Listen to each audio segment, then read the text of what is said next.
Well, hello again. Oh, what is it? It's Friday. Half is that May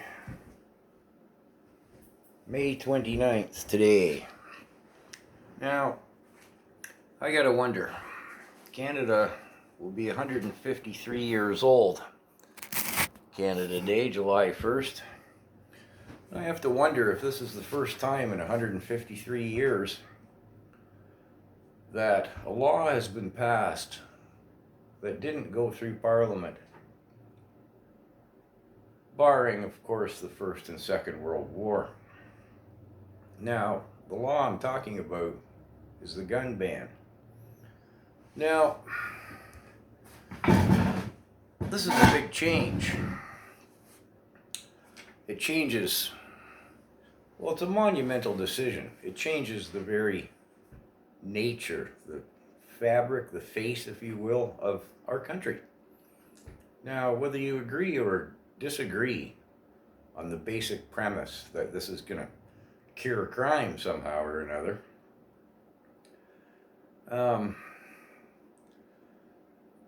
that interpretation set aside, whether you agree or disagree that this is a good idea or a necessary idea, or I think it's a bad idea. Canada's a big place. We have a lot of open territory, be that farmland. We have some truly vast areas of wilderness. Guns, taking them away, banning them, again, it's a game changer. It changes the very nature of our society. And I don't think it's something that should be done as a knee-jerk reaction, based on what happened in Nova Scotia. Now, not to downplay the tragedy, the sickness of that, but that's one lunatic. And, I'm not going to beleaguer the point that he didn't use legal firearms for that, although it is not irrelevant. But you got to look at the timing of this. Our country's in an unprecedented situation. We're financially in a state of ruination. Everything's shut down with the pandemic. Now, what you think of how we got to the financial position we are in, and what you think of how we have reacted, overreacted, or even if you think we've underreacted to the pandemic.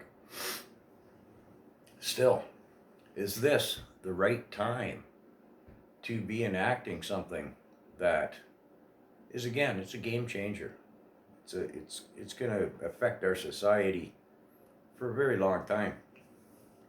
And the immediate consequences of it, in simple economic terms, it's going to cost way more than they claim it's going to be. It also causes distress, upsets a lot of people in society, even people who aren't gun owners. I've said in other videos, I'm not a gun owner, I'm not a sports shooter or a hunter. I'm pro-gun. Now, that's my opinion.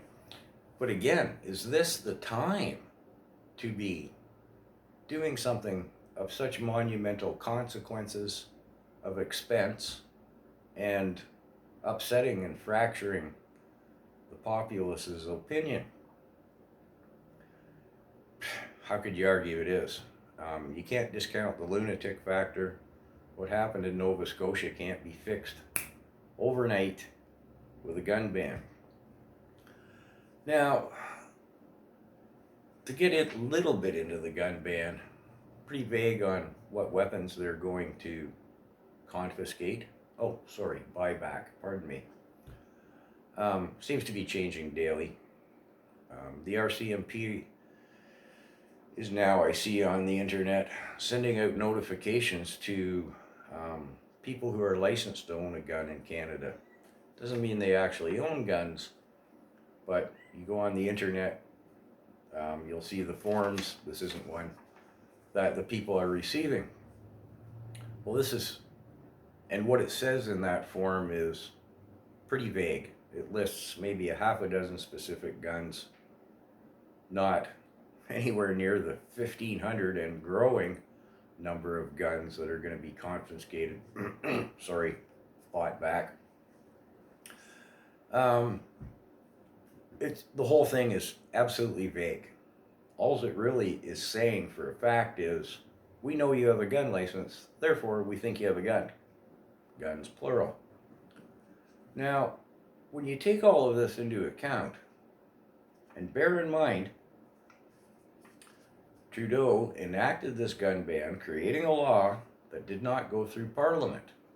And again, as to my opening sort of statement with this, is this the first law that's ever been passed in a non-war time that has not gone through parliamentary process? That unto itself is, whether you like his haircut or not, what you think of the gun ban or not, I think should be given some pretty serious consideration as to what the implications of that are. That is not an act of democracy. That is an act of a dictator.